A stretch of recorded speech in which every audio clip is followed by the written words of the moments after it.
Good morning, everyone. I hope everyone is having a wonderful morning.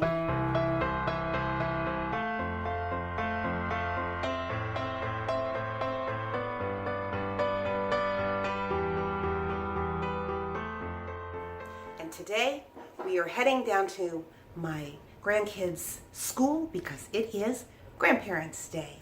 So that's going to be exciting, and yeah, don't really know what to expect, but it's always a good thing to be able to spend time with my two grandsons. So anyways, I hope that you'll want to stick around, and yeah, no idea what else I'm going to be doing today because I think it's going to take up most of the day, but that's okay. And I will talk to all of you, in just a little while. Hello again, everyone. Do you know what time it is? It is nearly 8:30 in the evening. Yep, we just got back and we had a wonderful day.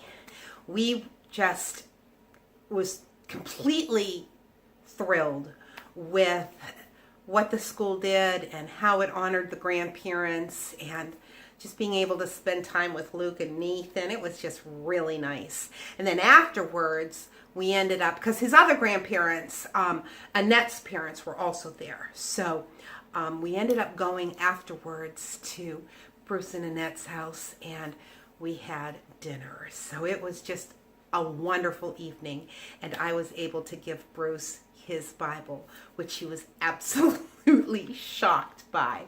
But I have to tell you this. I said, when I talked about the Bible, I said that I really believed that the Lord wanted me to buy the English Standard Version for Bruce. I had no rhyme or reason on why, but that was the version that I just was impressed that that's what the Lord told me to do. And so that's what I did. Well, it turns out that their school uses the English Standard Version, and so the children need to memorize their verses with that translation. So now it all came together on why their father, who leads them in devotion time and prayer time and Bible study, would also need an English Standard Version, and I had no idea until I started talking to my grandchildren today.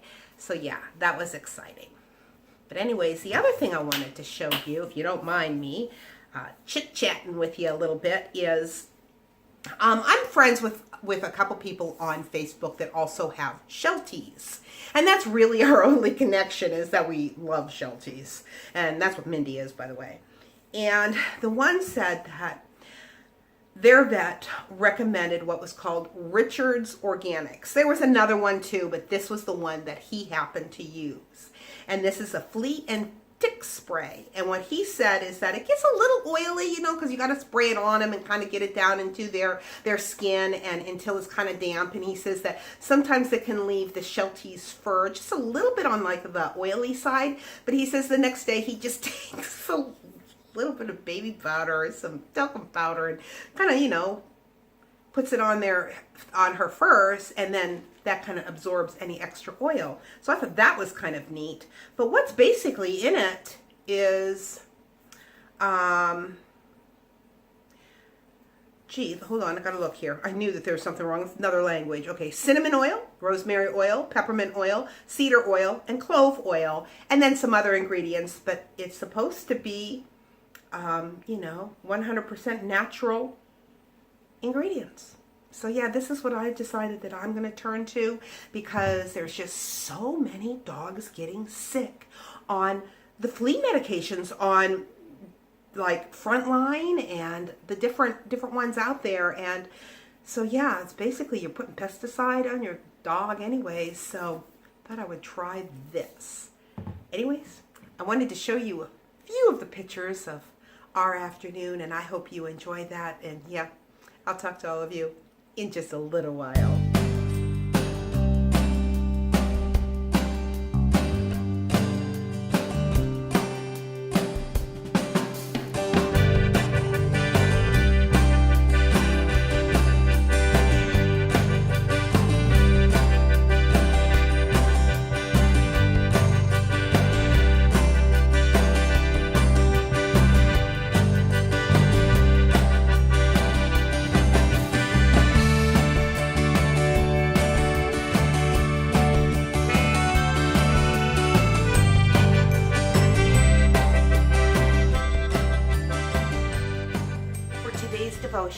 We will be reading from Ephesians chapter 2, verses 8 and 9.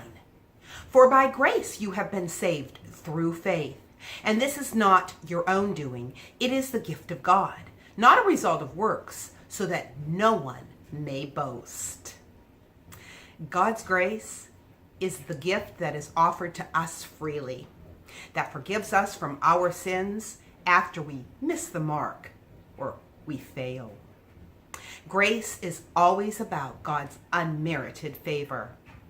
It's God giving us something we don't deserve, something we could never earn or ever repay.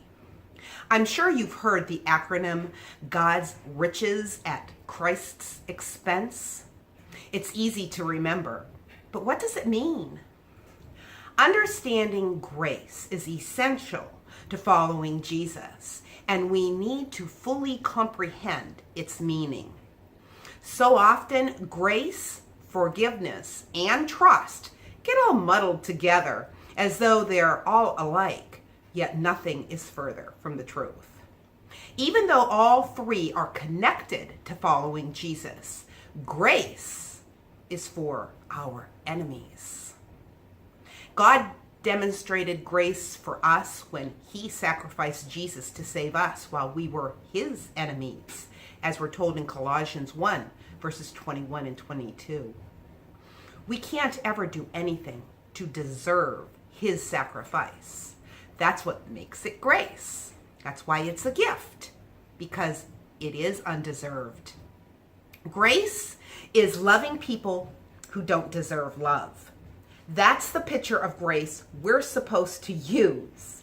It's showing compassion and mercy and kindness to people who have hurt you, lied about you, gossiped about you. No matter what they've done, because of grace, we still love them. And we can never love them in our own strength. The only way we can love people who've hurt us or betrayed us is with Christ's strength. Realistically, that's going to look different in every situation. In some cases, loving someone may mean speaking kindly to them and about them. But in other cases, loving someone means stepping away from them, getting out of their lives and letting them face the consequences of their own actions without you there to soften the blow. Oftentimes, our nature wants to cling to these wounds. We think that rehashing it in our mind will help provide us with the wisdom to face a similar situation again. But that's a lie. Going over those hurtful memories is not helpful. It only makes the wound in our heart harder to heal.